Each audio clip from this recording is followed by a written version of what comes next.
लेकिन जब लॉकडाउन लगा तो हमको अपने ही देश में प्रवासी कह दिया गया। ऐसा लगता है जैसे हम लोग साइबेरियन हो।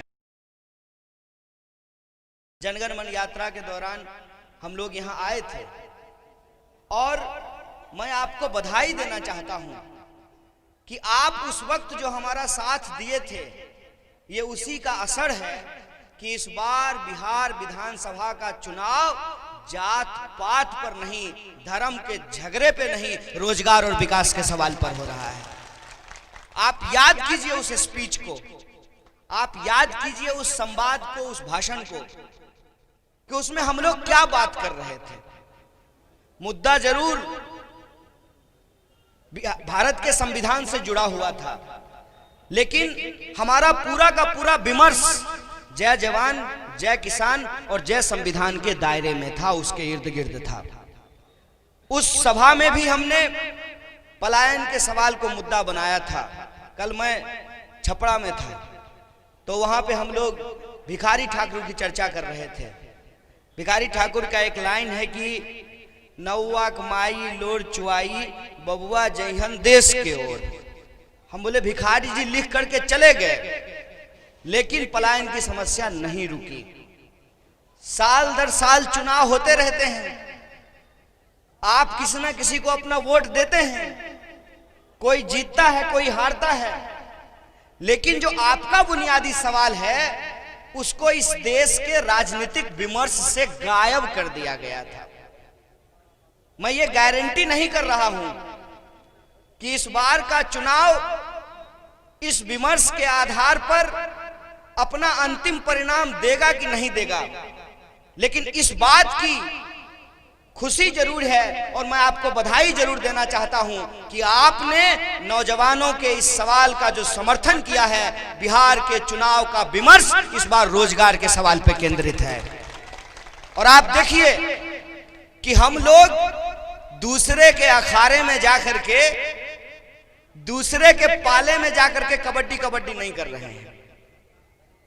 हमारे यहाँ लड़का लड़की सब कबड्डी खेलती है। बेगूसराय में फुटबॉल का भी टीम है, लड़का लड़की फुटबॉल खेलते हैं। कबड्डी के खेल में क्या होता है कि जब आप कबड्डी कबड्डी करने के लिए दूसरे के पाले में जाते हैं, दूसरे के कोर्ट में जाते हैं, तो आप एक होते हैं और वो 7 होता है। लेकिन अगर आप उसको अपने कोर्ट में बुलाते हैं कबड्डी कबड्डी करने के लिए, तब वो 1 होता है और आप 7 होते हैं।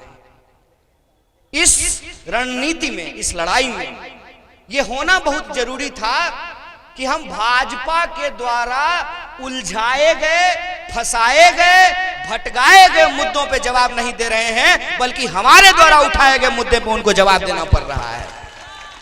इस बार के चुनाव की आप खास बात देखिए, हमारे संकल्प पत्र में रोजगार की बात की गई है, समान काम के समान वेतन की बात की गई है।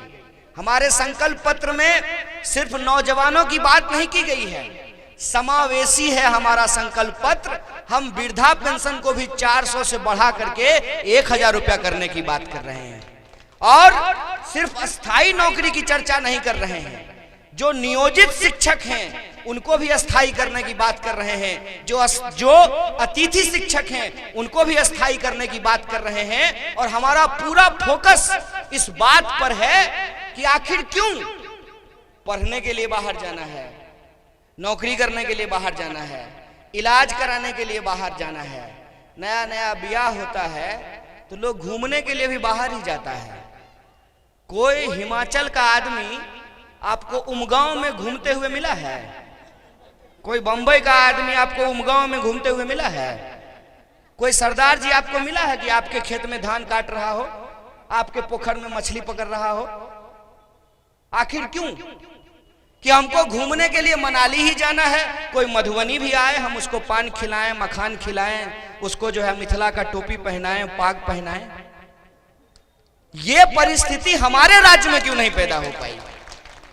ये इतना बड़ा सवाल है जिस सवाल को गुमराह करके रखा गया। भिखारी ठाकुर विदेशिया नाटक में विरह का गीत लिखते थे, और विरह के गीत में क्या लिखते थे?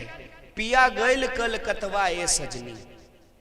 और आप मैथिली सिनेमा, मैथिली साहित्य को भी पढ़ करके देखिए, तमाम तरह के विरह के संगीत और गीत लिखे गए हैं, कविताएं लिखी गई हैं, और बकायदा मिथिला एक्सप्रेस चला दिया गया भाई साहब, ढो ढो करके बिहारियों को कलकत्ता पहुंचाने के लिए। काहे भाई, कोई बंगाली हमारे यहाँ क्यों नहीं आ रहा है? हमारे यहाँ हमारे खेत में काम करने के लिए, हमारे फैक्ट्रियों में काम करने के लिए।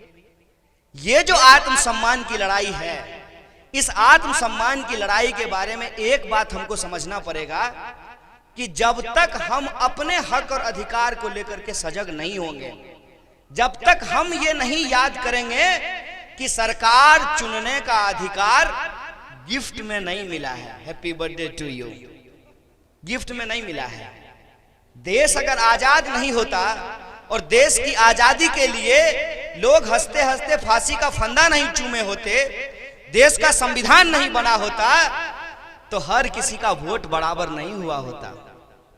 मोटको वोट एक, अपतरको वोट एक, महिलों वोट एक, अमर्दबो वोट एक, गोरको वोट एक, अकरको वोट एक। ये हो पाता क्या? और इतनी बड़ी ताकत अगर आपकी नहीं होती तो चील गाड़ी लेकर के लोग आपके मैदान में नहीं उतर रहे होते। कोई नजर नहीं आता, एसी से बाहर नहीं निकलता है, बिस्लरी से मुंह धोने वाले लोग हैं।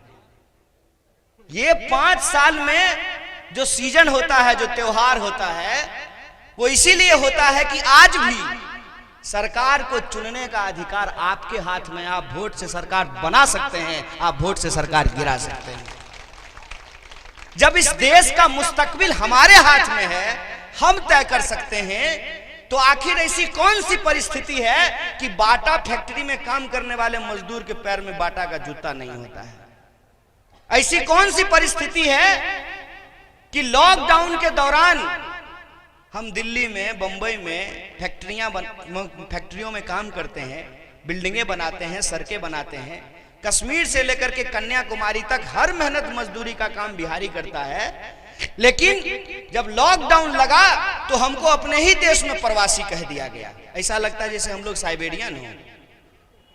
हमारे यहाँ कांवड़ झील है बेगूसराय में, जनवरी महीना में प्रवासी पक्षी वहां पे आते हैं। हम चिड़िया हो गए कि हमको अपने ही देश में प्रवासी कहा जा रहा है। क्या गलती है हमारी?